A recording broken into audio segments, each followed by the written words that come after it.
पिछले लेक्चर में हमने आपको बताया था, यानी लेक्चर नंबर 10 में, कि एक स्ट्रक्चर काम का वर्तमान में पूरा होना दर्शाता है। इसे कहा जाए कि ट्रेन पहुंच गई है, द ट्रेन हैज़ अराइव्ड। तुमने मुझे बताया है, यू हैव टोल्ड मी। मैंने उन्हें सलाह दी है, आई हैव एडवाइस्ड देम। यहाँ हम ये बताना चाह रहे हैं कि एक दूसरा स्ट्रक्चर आपके सामने है, हैज़ या हैव, सिंगुलर के साथ आई वी यू दे के साथ हैव, और ही शी इट और सिंगुलर सब्जेक्ट के साथ हैज़ लगे, हैज़ टू। यहाँ हमने दोनों को डिस्टिंक्ट कर दिया है, बिल्कुल दोनों में स्पष्ट भेद है कि यहाँ पर ये सहायक क्रिया है। हम ये बताना चाहते हैं कि यहाँ पर सहायक क्रिया हैज़ टू हैव टू है, यहाँ पर ये पूरा यहाँ पर कवर कर रहा है। आप देखेंगे इस पॉइंट को, ठीक है। अब आप बात समझ में आ जाए क्लियरली। इसको हमने बाद में ऐड किया कि ये टू के बाद वर्ब की फर्स्ट फॉर्म आ रही। यहाँ जब हैज़ या हैव हेल्पिंग वर्ब है, सहायक क्रिया है, या दूसरे शब्दों में एक्सिलरी वर्ब है, तो यहाँ वर्ब की थर्ड फॉर्म आती है। ये सब प्रेजेंट को ही बिलोंग करते हैं। अगर आप देखें कि ये टेंस और पिछले वाले अगर आपने रिवाइज किया होगा तो आपको याद होगा कि मैं लिखता हूँ, आई राइट, मैं लिख रहा हूँ, आई एम राइटिंग, मैंने लिखा है, आई हैव रिटन। ये सब प्रेजेंट को ही बिलोंग करते हैं। और मुझे लिखना पड़ता है, आई हैव टू राइट। अभी और भी बहुत सारे स्ट्रक्चर हैं जो प्रेजेंट में है। तो बेसिकली तीन ही टेंसेज हैं, प्रेजेंट, पास्ट और फ्यूचर। तो यहाँ पर हमने, देखिए सबसे अच्छी बात यह है कि ये सारे सेंसेस और भी कुछ सेंस हैं जो इस स्ट्रक्चर से ही सॉल्व हो जाएंगे। जैसे आप देखिए, मुझे जाना पड़ता है, मुझे जाना ही जाना है, जाना मेरी मजबूरी। यहाँ देखिए हमने सब्जेक्ट की जगह वर्ब भी पहले आ गया।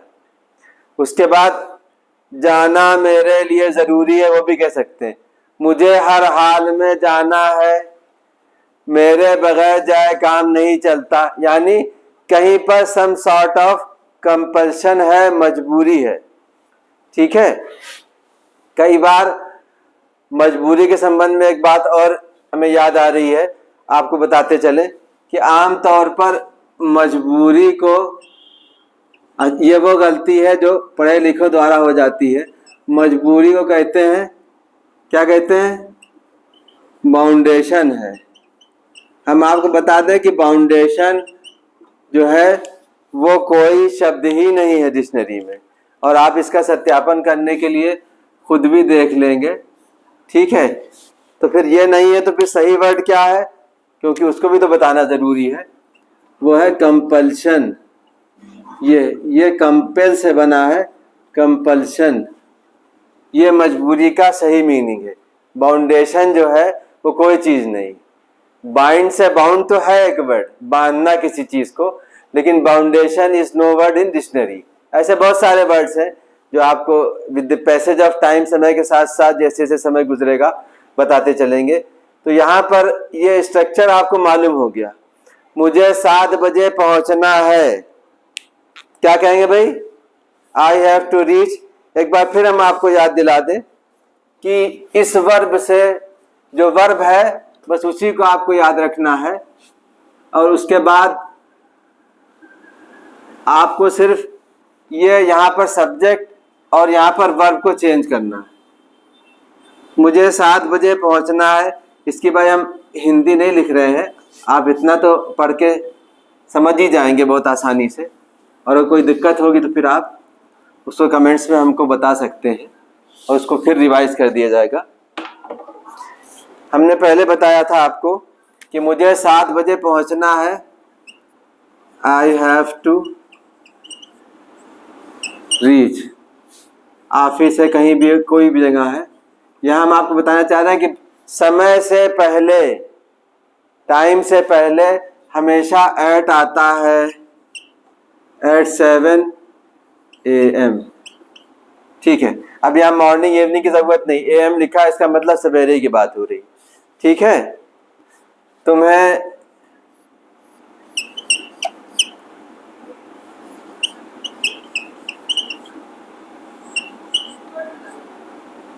मेरा मार्गदर्शन करना है, यानी तुम्हारे लिए ज़रूरी है कि तुम्हें मेरा मार्गदर्शन करना पड़ता है।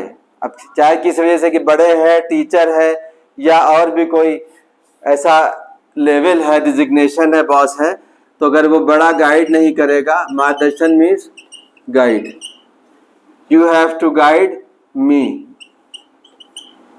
ठीक है,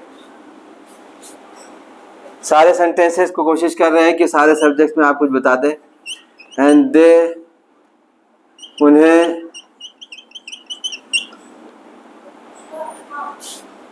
मेहनत करनी पड़ती है। अब यहाँ मेहनत करने के लिए एक से अधिक शब्दों से मिलके बना है ये वर्ब। अभी आगे चल के आप देखेंगे, जैसा कि हमने पहले बताया था कि उठने के लिए गेट अप और होने के लिए टेक प्लेस, पिछले लेक्चर पर में आपको ये चीज़ बताई गई है। यहाँ मेहनत करने के लिए एक ही वर्ड है, ये मेहनत करना। ठीक है, मेहनत करना। यहाँ एक बात और ही बता दे कि जब कोई वर्ब एक से अधिक शब्दों से मिलकर बनेगा तो परिवर्तन केवल पहले वाले शब्द में होगा। जैसे यहाँ कहा जाए मैंने कड़ी मेहनत की है, तो आई हैव वर्कड हार्ड। अब ये नहीं करें कि आई हैव वर्कड हार्डेड, इसका भी थर्ड फॉर्म बनाते, ऐसा नहीं करेंगे। बात समझ लिए। एक एग्जाम्पल और आपके सामने दे दें ताकि और समझ जाए, क्योंकि उसमें ज़रूरी है इस चीज़ को समझने के लिए कि आप जितना ज़्यादा उसको सेंटेंस में यूज़ करेंगे, क्लैरिटी उसकी बढ़ती जाएगी। ठीक है, जैसे कि एक कहावत है, practice makes a man perfect. तो अभ्यास से परफेक्शन आ सकता है, ज़्यादा खाली कहने से नहीं, बात करने से बनेगी। चिल्ड्रन, यहाँ दो शब्दों से मिलकर बनने की बात आ रही थी। चिल्ड्रन प्लूरल है इसलिए हैव टू। चिल्ड्रन का सिंगुलर जो है चाइल्ड है भाई, बहुत सारे लोग इसको चिल्ड्रंस कर देते हैं, वो गलत है। चिल्ड्रंस कोई वर्ड नहीं, चाइल्ड से चिल्ड्रन बना। Children have to pay attention, children have to pay attention. बच्चों को ध्यान देना पड़ता है, या आप कह सकें बच्चों के लिए ध्यान देना जरूरी है, या इसी को आप इस तरह से भी कह सकते हैं, बच्चों को जरूर ध्यान देना चाहिए। उसका एक स्ट्रक्चर और भी है कि आप कहते हैं चिल्ड्रन मस्ट पे अटेंशन। दोनों ऑलमोस्ट लगभग बराबर है सेंस में एक दूसरे के। या हम इसको शो भी करते चले कि मस्ट, इसी स्ट्रक्चर में आप पूरी वैल्यू हटाएंगे, यानी हैव टू या हैज टू को हटा करके आप यहाँ पर मस्ट रख सकते हैं। ठीक है, तो यहाँ पर चिल्ड्रन की बात आ रही, तो चाहे आप कहें चिल्ड्रन मस्ट पे अटेंशन या children have to pay attention, दोनों का सेंस बिल्कुल बराबर है। ठीक है, अब इसमें एक चीज और बताना चाह रहे थे। अब ये स्ट्रक्चर हो गया कि इसका निगेटिव में जो SV1 स्ट्रक्चर है, उसी तरह निगेटिव का भी रूल है। निगेटिव में क्या करना है, हम सब्जेक्ट वाइज लिख देते हैं। ठीक है, रूल 1 निगेटिव का क्या है, रूल 1। ठीक है, यहाँ पर सब्जेक्ट प्लस डू या डज जैसा सब्जेक्ट होगा, और यहाँ पर have two plus do not, not छूट गया था, do not, have two plus verb की फर्स्ट फॉर्म। ठीक है ना। अब यहाँ पर एक बात ये बताना चाह रहे हैं, एक जनरल बात है, आप देखिएगा कि जहां कहीं भी अभी हैव में आपने दो स्ट्रक्चर पढ़े, हैव टू प्लस वर्ब की फर्स्ट फॉर्म और हैज या हैव प्लस वर्ब की थर्ड फॉर्म। यहां हम आपको बताना चाह रहे हैं, बार बार जोर इस बात पर दिया जा रहा है, समझ जाएं।